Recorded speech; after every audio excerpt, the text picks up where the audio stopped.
Money is everywhere, yet few of us ever stop to ask, what is it really? Is it gold, paper, just numbers on a screen? And above all, who controls it?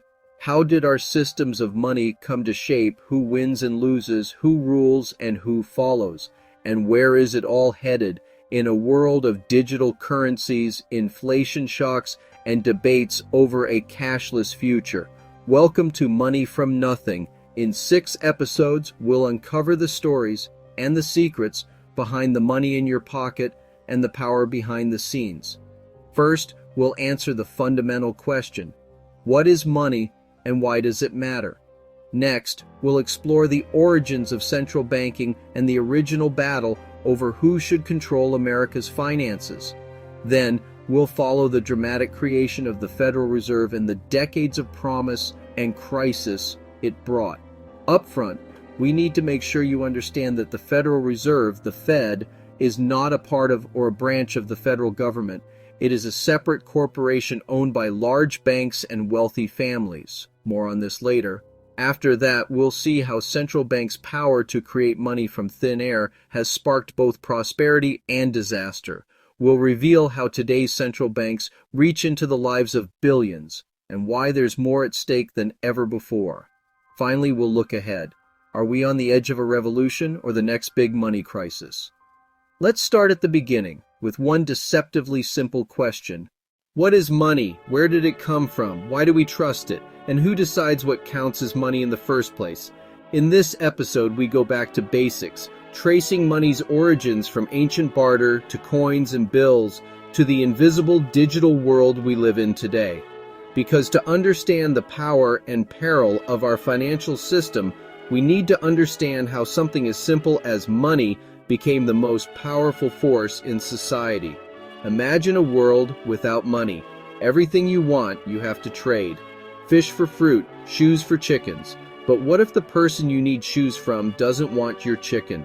Welcome to the barter problem, the bottleneck that made markets impossible. Human societies needed a better solution, something everyone was willing to take, something you could save, carry, and use to trade for anything. Enter money.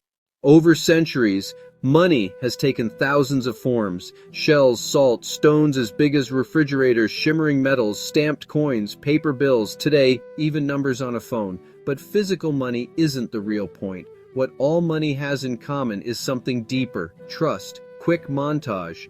What is money to you? Diverse voices and faces from around the world answer in snippets. Trust, freedom, security, numbers on a screen, a way to survive. Money only works if people agree to accept it. In ancient times, that trust was backed by powerful rulers who guaranteed their coins. Later, it was banks, then governments, and in the 21st century, even cryptography and computer code. If a society loses faith in its money, it collapses, and history is full of wild money stories, runaway inflation, government scams, and daring experiments.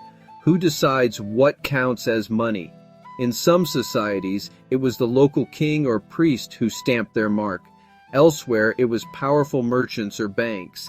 Ancient temples in Mesopotamia stored grain as money. Roman emperors issued silver coins, sometimes quietly mixing in cheap alloys. In China, the first governments began printing paper money 1,000 years ago, sometimes leading to prosperity, sometimes disaster. As trade grew, people needed safer ways to store and move wealth. Banks began as little more than storage vaults, trusted to keep deposits safe. Over time, they started lending those deposits out, making loans, even issuing their own banknotes. Suddenly, banks weren't just holding money, they were creating it. By the 1800s, paper bills and IOU notes became common. Some governments printed too many, triggering wild inflation. Other times, banks collapsed and wiped out savers overnight. Today, only a tiny percent of money is physical. The rest, blips in a banking computer, tap, click, transfer. Even newer are cryptocurrencies, digital coins with no central bank. Is this the next evolution or a dangerous experiment? Money connects people, nations, and ideas. It powers economies, determines who gets a home, a loan, or a head start in life. but with so much power in so few hands, controlling money means controlling the world. In every era, people have fought for a say in how and who makes the rules. Now you know, money is more than coins and bills. It's trust, rules, power, and choices made by kings, bankers, and everyone who ever tried to make a living. Next time, we dive into history's fiercest debate. Should powerful bankers or the people control money? Join us as we explore the moment central banks first changed the world and how a founding fight shaped everything we know about money today.